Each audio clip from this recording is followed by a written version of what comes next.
مذنبین وعلی آلک واصحابک یا رحمۃ للعالمین۔ بعد الحمد و ثنا نہایت ہی واجب الاحترام دوستو، بزرگو، عزیز ساتھیو، اللہ کریم کے فضل و احسان سے میں اور آپ اللہ کی رحمت برستے ہوئے، اللہ رب العزت کی رحمت کے اندر بھیگتے ہوئے، مالک کریم کے کرم سے اس کی پاک بارگاہ، اللہ کی پسندیدہ جگہ مسجد میں جمع ہوئے۔ دعا گو ہوں کہ رب کائنات ہم سب کا یہاں آنا، مل بیٹھنا، اللہ اور اس کے رسول کریم علیہ السلام کا ذکر اذکار کرنا اپنی پاک بارگاہ کے اندر شرف قبولیت عطا فرمائے۔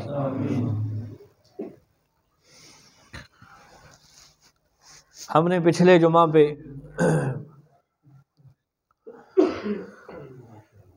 آقا کریم علیہ السلام کے معراج کے حوالے سے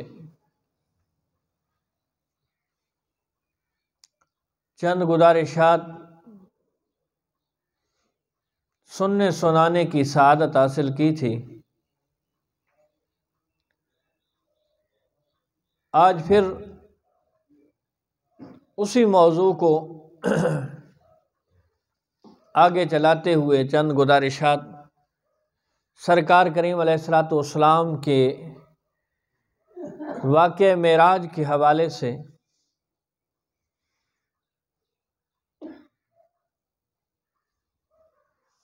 واقعہ معراج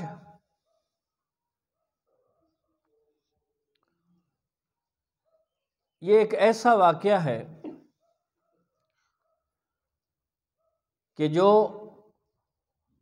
انسان کے عقائد اور اعمال دونوں کی اصلاح کرتا ہے۔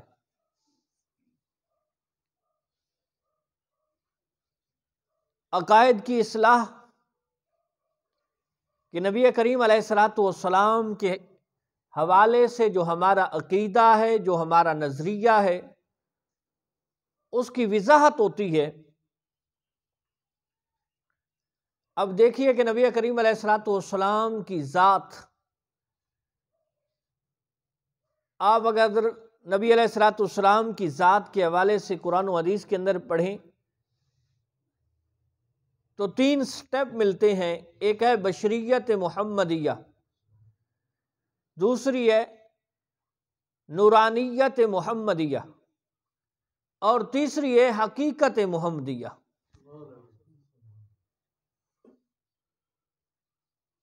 اس کی صحیح معنوں میں جو وضاحت اور ظاہر ہوتا ہے وہ اسی واقعہ معراج کے اندر ہوتا ہے۔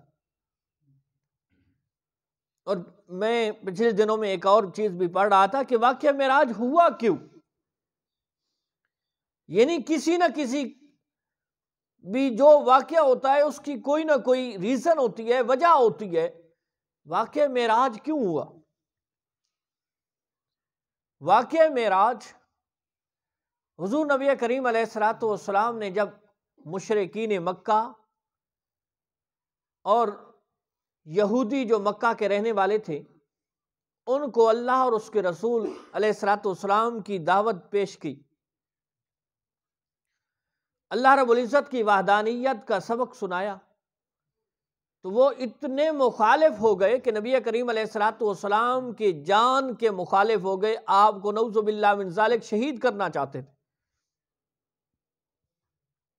اور ان کا اس رات یہ منصوبہ تھا، یہ پلان تھا کہ حضور نبی کریم علیہ السلام کے گھر جا کے نعوذ باللہ من ذالک آپ علیہ السلام کو شہید کر دیں گے۔ اب مسلمانوں نے ایک منصوبہ بندی کی کہ حضور نبی کریم علیہ السلام اپنے گھر رہنے کے بجائے جناب ابی طالب کے گھر، جس گھر کے اندر حضرت ام ہانی جو مولا مرتضیٰ شیر خدا رضی اللہ تعالی عنہ کی بہن ہیں اور حضرت جناب ابی طالب کی صاحبزادی ہے، اس گھر کے اندر نبی علیہ السلام اس رات آرام فرمائیں۔ اور یہ وہی گھر ہے کہ جس کے اندر نبی علیہ الصلوۃ والسلام نے جناب ابی طالب کی پرورش کے اندر 15 سال گزارے ہیں، اس گھر کے اندر، اور جس کمرے کے اندر حضرت ام ہانی رضی اللہ تعالی عنہ رہتی تھی اور آپ کی والدہ محترمہ حضرت فاطمہ بنت اسد، کہ جن کی وصال کے وقت نبی کریم علیہ الصلوۃ والسلام نے تدفین سے پہلے فرمایا اب تھوڑی سی تدفین کے اندر تاخیر کرو، نبی علیہ الصلوۃ والسلام حضرت فاطمہ بنت اسد کی قبر میں خود لیٹے تھے، اور نبی کریم علیہ الصلوۃ والسلام نے رو رو کے حضرت فاطمہ بنت اسد رضی اللہ تعالی عنہا کے لیے دعائیں مانگی تھی۔ یہ فاطمہ بنت اسد کون ہے؟ یہ مولا مرتضیٰ کی والدہ محترمہ ہیں، جناب ابی طالب کی زوجہ محترمہ ہیں، اور نبی کریم علیہ الصلوۃ والسلام نے جو 15 سال جناب ابی طالب کی پرورش میں گزارے ہیں، ان 15 سالوں میں اس چچی جان نے نبی علیہ الصلوۃ والسلام کی بڑی خدمت کی ہے، بڑی پرورش کی ہے۔ اس لیے حضور نبی علیہ الصلوۃ والسلام حضرت فاطمہ بنت اسد کے لیے ماں کا لفظ بولتے تھے، اپنی امی کہتے تھے۔ وہ فاطمہ بنت اسد رضی اللہ تعالی عنہ اور حضرت ام ہانی رضی اللہ تعالی عنہ، انہیں کہا گیا کہ آپ دوسرے کمرے میں آرام کریں، اور جس کمرے کے اندر حضرت ام ہانی رہتی تھی اسی کمرے کے اندر نبی کریم علیہ الصلوۃ والسلام لیٹتے ہیں، اور دائیں جانب حضرت امیر حمزہ رضی اللہ تعالیٰ عنہ لیٹے ہوئے ہیں، بائیں جانب حضرت مولا مرتضیٰ شیر خدا رضی اللہ تعالیٰ عنہ لیٹے ہوئے ہیں۔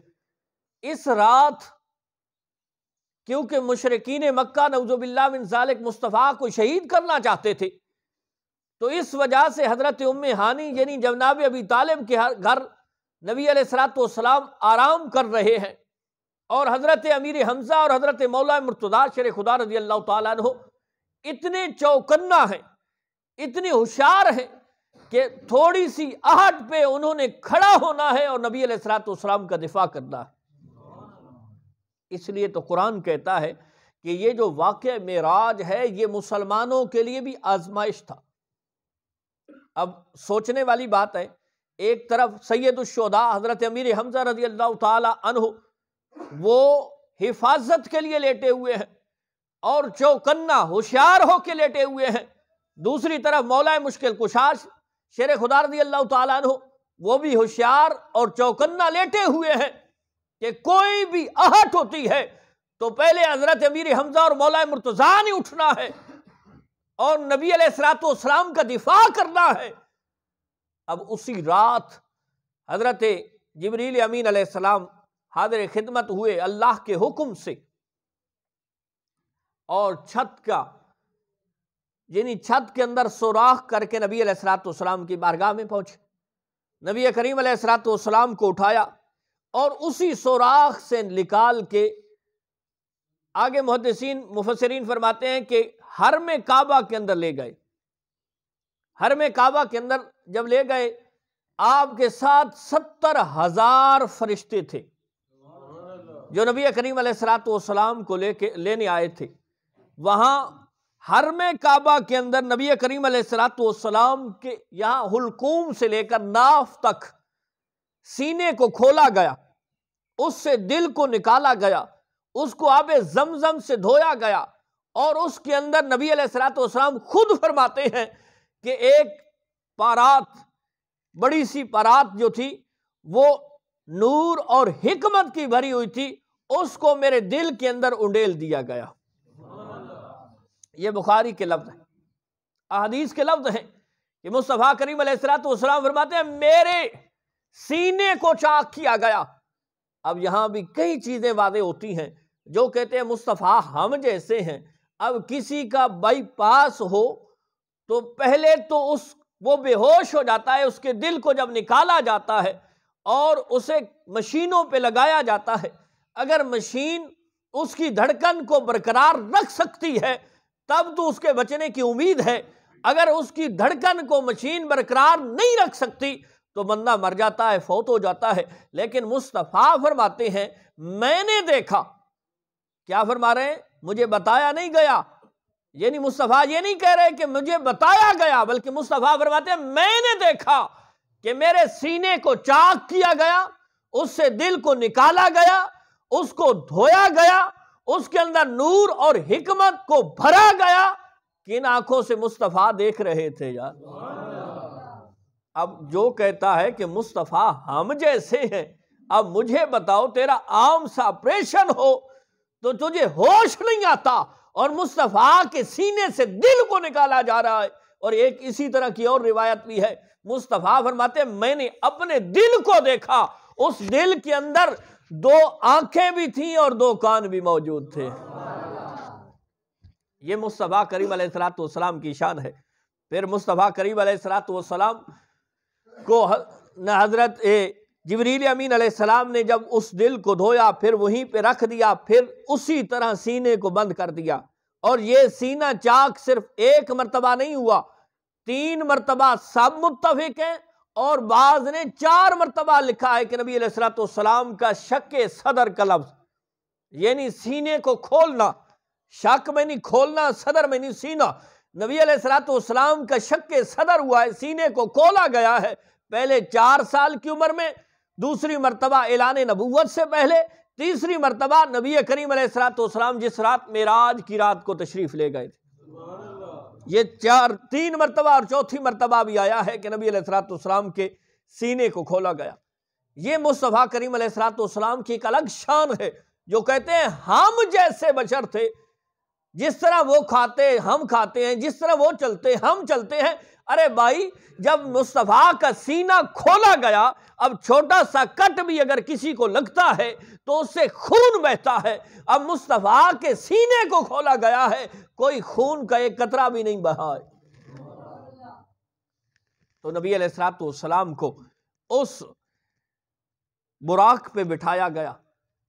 اور براق، میں نے پچھلے جمعہ پہ گزارش کی تھی کہ براق برق کی جمع ہے، برق بجلی سے اور کئی بجلیوں کا بنا ہوا. اور اس کی رفتار کتنی ہے؟ اس کی رفتار ہے جہاں اس کی نگاہ پڑتی ہے وہاں اس کا قدم ہوتا ہے. پچھلے دنوں کچھ چند سال پہلے کی بات ہے، تھوڑا تھوڑا آگے ہو جائے نا تاکہ بعد میں آنے والوں کے لیے آسانی ہو.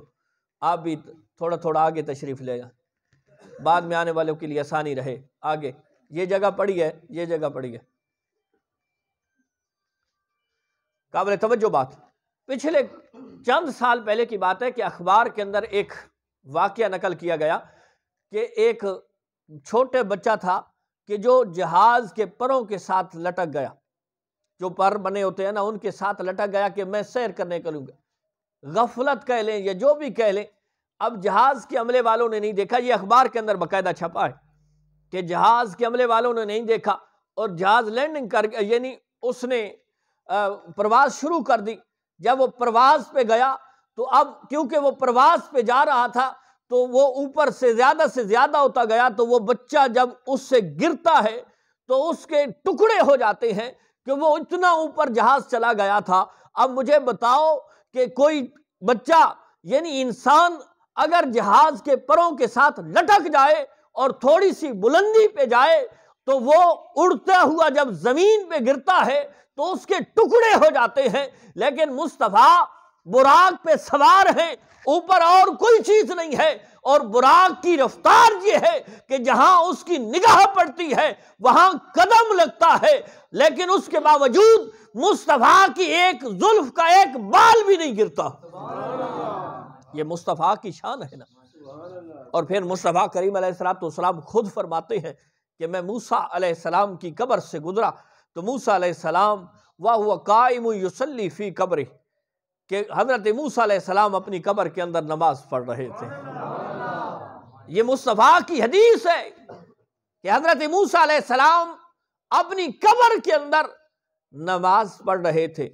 اب جو کہتے ہیں اللہ معافی دے، جو کہتے ہیں مصطفیٰ یا باقی جو بھی مر گیا مٹی ہو گیا، اب مجھے بتاؤ حضرت موسیٰ علیہ السلام مر نہیں گئے؟ فوت ہو گئے ہیں نا بھائی، بولیے تو صحیح نا بھائی، فوت ہو گئے ہیں. اس کے باوجود اپنی قبر کے اندر نماز پڑھ رہے ہیں. تو یاد رہے ہر بندہ قبر کے اندر جانے کے بعد مر کے مٹی نہیں ہو جاتا. کوئی ایسے بھی ہیں جو قبروں کے اندر پہنچنے کے باوجود بھی زندہ ہوتے ہیں. تو حضرت موسیٰ کلیم اللہ علیہ السلام کی قبر انور سے جب مصطفیٰ گزرے تو حضرت موسیٰ کلیم اللہ علیہ السلام نماز پڑھ رہے تھے، وَهُوَ قَائِمٌ يُصَلِّي، کہ وہ کھڑے ہو کے نماز پڑھ رہے تھے۔ یہاں عاشق ذرا اپنا ایک لطف بیان کرتے ہیں، وہ کہتے ہیں کہ یہاں یصلی کا معنی نماز بھی ہو سکتا ہے، لیکن ایک معنی یہ بھی ہو سکتا ہے کہ جب حضرت موسیٰ کی قبر سے میرے مصطفیٰ گزرے ہیں تو مصطفیٰ کے گزرنے کے وقت، یعنی جب مصطفیٰ گزر رہے تھے تو حضرت موسیٰ کلیم اللہ علیہ السلام ہاتھ باندھ کے مصطفیٰ پہ درود پڑھ رہے تھے، کیونکہ یصلی کا ایک معنی درود بھی ہے۔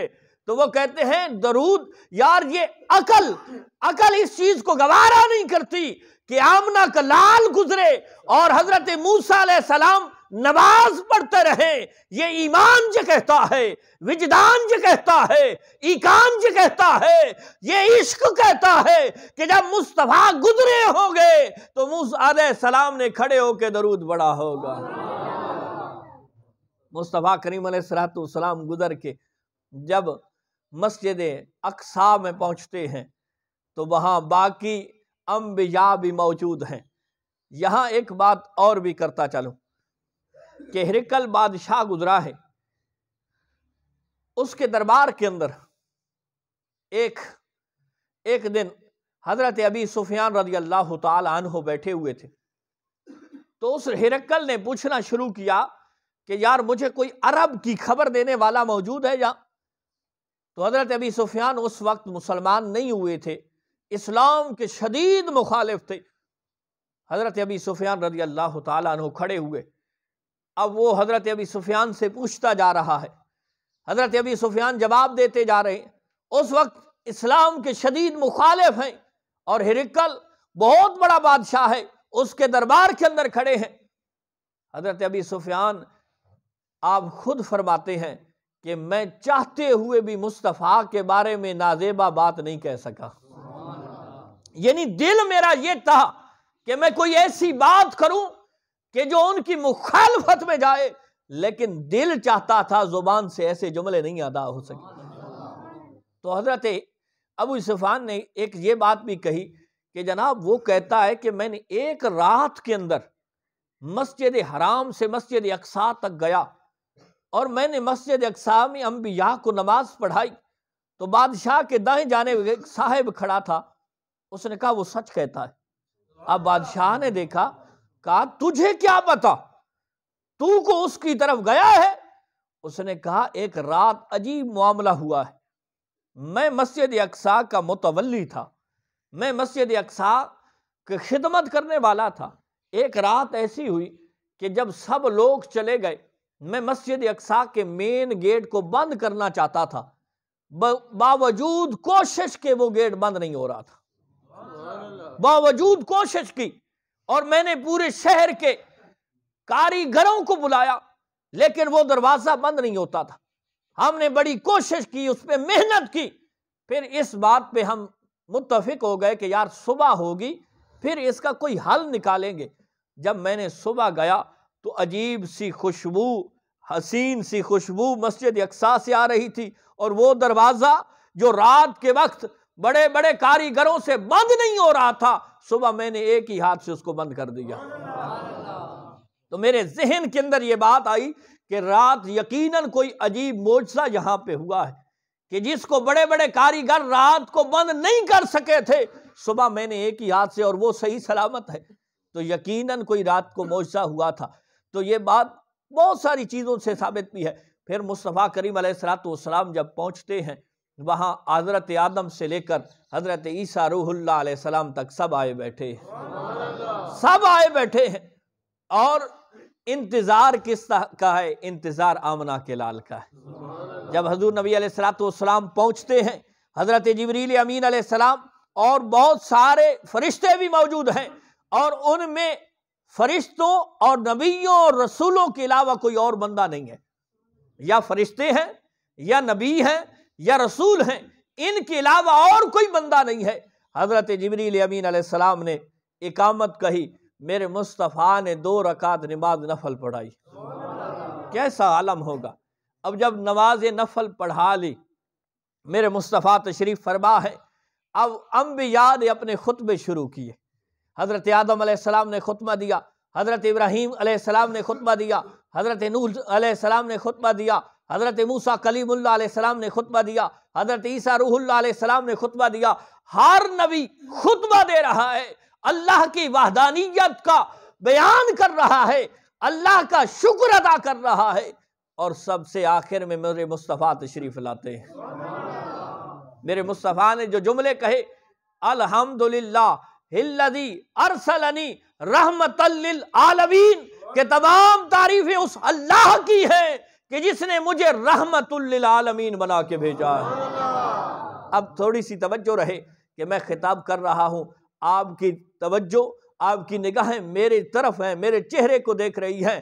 ارے اس وقت کیا عالم ہوگا کہ جب مصطفیٰ خطاب فرما رہے ہوں گے، حضرت آدم سے لے کر حضرت عیسیٰ تک سب کی نگاہیں مصطفیٰ کے چہرے کو تک رہی ہیں، سب کی نگاہیں مصطفیٰ کے والضحیٰ مکھڑے کو دیکھ رہی ہوں گی۔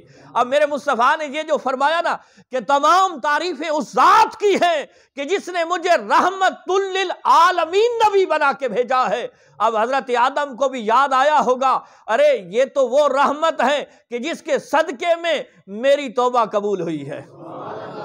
حضرت آدم علیہ السلام 300 سال روتے رہے، ایک دن اللہ کی بارگاہ میں مصطفیٰ کا وسیلہ پیش کیا، رب کائنات نے توبہ کو قبول فرما دیا۔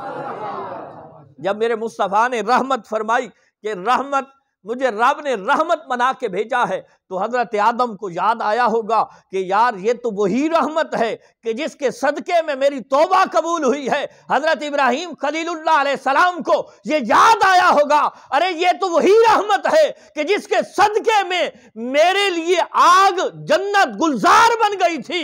حضرت نوح علیہ السلام کو یاد آیا ہوگا کہ ارے یہ تو وہی رحمت ہے کہ جس کے صدقے میں میری کشتی پار لگ گئی تھی۔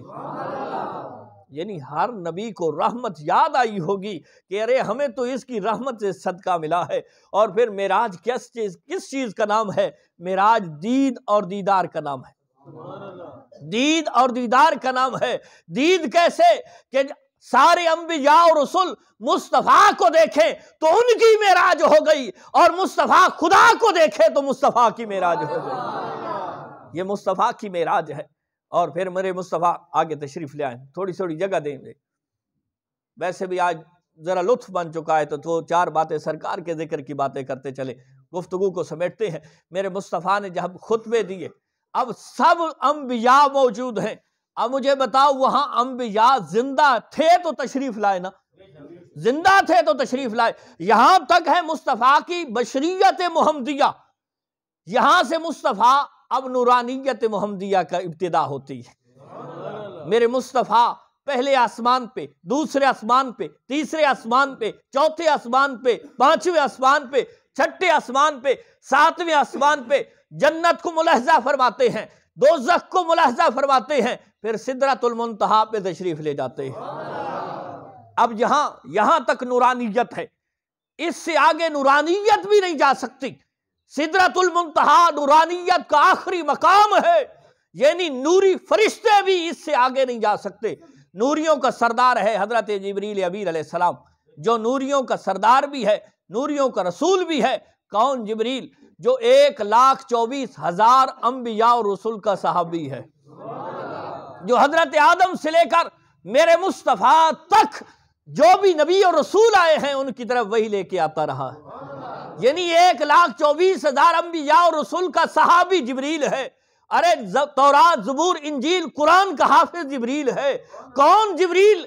جو ہر نبی کے پاس پہنچا ہے اور اللہ کا پیغام لے کے آیا ہے۔ کون جبریل؟ جو 600 پروں کا مالک جبریل ہے۔ اب حضرت جبریل امین علیہ السلام کے بارے میں آتا ہے نا، ایک مرتبہ مصطفیٰ کی بارگاہ میں پہنچے تو مصطفیٰ نے فرمایا جبریل ذرا اپنی اصلی شکل دکھاؤ، تو مصطفیٰ کے سامنے کھڑے ہیں اور چہرہ اور جو سر مبارک ہے نا وہ 6ٹھے آسمان تک پہنچا ہوا، اور قرآن جسے ذی قوت عند ذی العرش مکین کہتا ہے کہ ذی قوت والا فرشتہ وہ جبریل امین علیہ السلام ہے۔ اب سدرۃ المنتہا کا مقام ہے، سدرۃ المنتہا کے مقام پہ پہنچ کے اب جبریل نے ہاتھ جوڑے، سونیا اس سے آگے میں ایک بال کے برابر بھی نہیں جا سکتا۔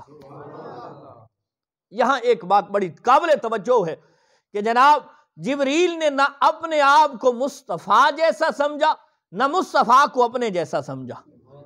جو کہتے ہیں کہ یار مصطفیٰ ہم جیسے ہیں، جب جبریل نہیں کہتا کہ میں مصطفیٰ جیسا ہوں یا مصطفیٰ مجھ جیسے ہیں، آپ کہیں گے جناب اس کی دلیل کیا ہے؟ ارے اگر مصطفیٰ کو اپنے جیسا سمجھتے حضرت جبریل تو کہتے سونیا اس سے آگے ایک بال کے برابر بھی نہ جانا، کیونکہ آپ میری طرح ہیں، اور میں اگر اس سے آگے ایک بال کے برابر بھی جاتا ہوں تو میرے 600 پر جل کے راکھ ہو جائیں گے۔ ارے مصطفیٰ کو نہیں روکا، جبریل جانتے تھے کہ مصطفیٰ مجھ جیسے نہیں ہے، مصطفیٰ مجھ جیسے نہیں ہیں۔ اچھا اپنے مصطفیٰ کو اپنے جیسا نہیں سمجھا اور اپنے آپ کو مصطفیٰ جیسا نہیں سمجھا، یہ بات بھی سمجھنے والی ہے۔ وہ کیسے کہ اگر اپنے آپ کو مصطفیٰ جیسے سمجھتے تو پھر یہ ذہن کے اندر خیال آ سکتا تھا ارے میں بھی مصطفیٰ جیسا ہوں۔ جب مصطفیٰ سدرۃ المنتہا سے لامکاں کی طرف جا رہا ہے تو میں کیوں نہیں جا سکتا؟ ارے جبریل امین رک گئے اور یہ بتا دیا او لوگوں نہ مصطفیٰ مجھ جیسے ہیں نہ میں مصطفیٰ جیسا ہوں، کیونکہ میری انتہا سدرۃ المنتہا ہے اور مصطفیٰ سدرۃ المنتہا سے بھی آگے چلے گئے، مصطفیٰ اس سے بھی آگے گئے۔ آخری بات اور پھر گفتگو کو سمیٹتے ہیں، اس کے اندر بہت ساری لطف امیز باتیں ہیں لیکن وقت بھی تھوڑا ہوتا ہے۔ اب دیکھیے مصطفیٰ کریم علیہ السلام رب کی بارگاہ میں پہنچے، علماء لکھتے ہیں کتنا کلام ہوا؟ 18,000 کلام مصطفیٰ اور رب کے درمیان ہوا، 18,000 کلام ہوا، اور مصطفیٰ کتنا رب کے قریب ہوا؟ قرآن کہتا ہے فَكَانَ قَابَ قَوْسَيْنِ أَوْ أَدْنَىٰ، فَكَانَ قَابَ قَوْسَيْنِ أَوْ أَدْنَىٰ۔ قرآن کہتا ہے کہ مصطفیٰ رب کے کتنا قریب ہوا۔ یہ باتیں عقل سے ماورا ہیں کہ قرآن کہتا ہے اتنا قریب ہوا کہ جس طرح کمان کے 2 سرے ہوتے ہیں، اتنا قریب ہوا۔ اور پھر رب کی بارگاہ سے کئی تحفے ملے، ان میں ایک تحفہ معراج کا تحفہ وہ نماز ملی ہے۔ اب نماز 50 نمازیں ملی ہیں، مصطفیٰ 50 نمازیں لے کے اب رب کی بارگاہ سے لے کے امت کی طرف آ رہے ہیں۔ اب دیکھیے میرے استاد محترم علیہ رحمت بھی فرمایا کرتے تھے، اور یہ فطرت ہے معاشرے کی کہ عروج کے بعد نیچے آنا کوئی نہیں چاہتا، لیکن مصطفیٰ کی عظمت کو سلام، جو رب کی بارگاہ میں رب کو بغیر پردوں کے بغیر حجابات کے اپنی سر کی آنکھوں سے دیکھا ہے، پھر بھی رب کے حکم کے مطابق اپنی امت کی طرف آ رہا ہے۔ اب مصطفیٰ کریم علیہ السلام نے اللہ رب العزت کو بغیر حجابات کے دیکھا، بغیر پردوں کے دیکھا، اپنی سر کی آنکھوں سے دیکھا۔ اب یہ کیفیت کیا سی یہ رب جانتا ہے، یہ دیکھنے والا مصطفیٰ جانتا ہے۔ اس کیفیت کو نہ میں بیان کر سکتا ہوں نہ آپ کی عقلوں کے اندر یہ بات آ سکتی ہے۔ یہاں عقل معجزہ کہتے بھی اسے ہیں کہ جہاں عقل ہاتھ باندھ دے کہ یہ بات میرے اندر آنے والی بات نہیں ہے، اسی کو تو معجزہ کہتے ہیں۔ اب حضرت موسیٰ کلیم اللہ علیہ السلام کے ساتھ مصطفیٰ کی پھر ملاقات ہوئی چھٹے آسمان پہ۔ عرض کی سونیا میں نے تجربہ کیا ہے، امت اتنی نمازیں نہیں پڑھتے، آپ پھر رب کی بارگاہ میں تشریف لے جائیں، تھوڑی سی ان کے اندر کنسیشن رعایت کروائیں۔ مصطفیٰ ایک مرتبہ گئے، 5 نمازیں کم ہو گئی، دوسری مرتبہ پھر حضرت موسیٰ علیہ السلام نے یہی گزارش کی، پھر گئے، پھر 5 کم ہو گئی۔ جب بھی واپس تشریف لاتے موسیٰ کلیم اللہ علیہ السلام یہی گزارش کرتے کہ سونیا یہ میں نے تجربہ کیا ہے، امت اتنی نمازیں نہیں پڑھتی، آپ رب کی بارگاہ میں پھر جائیں۔ یہ 9 چکر لگتے ہیں۔ مصطفیٰ کریم علیہ السلام پھر جب حضرت موسیٰ کے پاس پہنچے تو موسیٰ کلیم اللہ علیہ السلام نے پھر جو ہاتھ جوڑے تو میرے مصطفیٰ فرماتے ہیں اے موسیٰ مجھے اب جانے سے حیا آتی ہے۔ اب حکم کیا ہے؟ یہاں ایک بات اور بھی صوفیاء کی کرتا چلوں کہ جب بعض تو کہتے ہیں نا کہ حضرت موسیٰ علیہ السلام یہ کنسیشن یہ رعایت کروا رہے تھے، اب جو کہتا ہے کہ جو قبر میں گیا نعوذ باللہ من ذالک وہ مر کے مٹی ہو گیا، اسے چاہیے کہ موسیٰ کلیم اللہ علیہ السلام کی بارگاہ جو موسیٰ کلیم اللہ علیہ السلام نے گزارش کی تھی اور مصطفیٰ واپس گئے تھے اور یہ 45 نمازیں معاف ہوئی ہیں، اب اسے چاہیے یہ 45 نمازیں جو کسی قبر والے کی وجہ سے معاف ہوئی ہیں انہیں معاف نہ سمجھے بلکہ پوری 50 پڑھے نا۔ سمجھ آئیے نا بھائی؟ اب تھوڑا سے توجہ کیجئے کہ حضرت موسیٰ علیہ السلام تو اس دنیا سے تشریف لے گئے ہیں نا، اور ساتھ والے کہتے ہیں کہ جو مر گیا مٹی ہو گیا، نعوذ باللہ من ذالک۔ موسیٰ علیہ السلام تو مشورہ دے رہے ہیں۔ یہاں ایک بات قابل توجہ کہ بعض کہتے ہیں کہ حضرت موسیٰ علیہ السلام مصطفیٰ کو جب دیکھتے تھے نا، وہ حضرت موسیٰ کی ایک خواہش تھی۔ قرآن کہتا ہے نا کہ جب موسیٰ کلیم اللہ علیہ السلام نے رب کی بارگاہ میں عرض کی، سوہنیا ربا میں تجھے دیکھنا چاہتا ہوں، تو رب کائنات نے فرمایا لن ترانی موسیٰ، اے موسیٰ تو مجھے نہیں دیکھ سکتا۔ یہ ممانعت نہیں کہ کوئی بھی مجھے نہیں دیکھ سکتا، بلکہ اے موسیٰ صرف تو نہیں دیکھ سکتا، کوئی تو ہے جو دیکھنے والا ہے۔ یہاں عشق والے کہتے ہیں کہ جب مصطفیٰ واپس تشریف لاتے تھے تو موسیٰ کلیم اللہ علیہ السلام اس عشق کے ساتھ، اس محبت کے ساتھ وہ آنکھیں دیکھتی تھی، آپ کا دل یہ کہتا تھا کہ چلو وہ رب کو تو ڈائریکٹ نہیں دیکھ سکا، ارے وہ آنکھیں تو دیکھ لی ہیں جس کو محبوب نے دیکھا ہے۔ یعنی ڈائریکٹ تو میں تو نہیں دیکھ سکا، لیکن وہ آنکھیں تو دیکھ لی ہیں کہ جن سے محبوب کو تکا گیا ہے، رب کو دیکھا گیا ہے۔ تو مصطفیٰ کریم علیہ السلام حضرت موسیٰ سے فرماتے ہیں، اے موسیٰ اب مجھے حیا آتی ہے کہ میں پھر رب کی بارگاہ میں جاؤں۔ اب حکم یہ ہے کہ کوئی 5 پڑھتا ہے مصطفیٰ کے صدقے میں اسے ثواب 50 کا ملتا ہے۔ عزیزان محترم و محتشم، وقت کافی ہو گیا ہے۔ اللہ رب العزت کی پاک بارگاہ کے اندر عاجزانہ فقیرانہ دعا ہے کہ رب کائنات ہم سب کا یہاں مل بیٹھنا، اللہ اور اس کے رسول کا ذکر کرنا اپنی پاک بارگاہ کے اندر شرف قبولیت عطا فرمائے۔ وآخر دعوانا ان الحمدللہ رب العالمین۔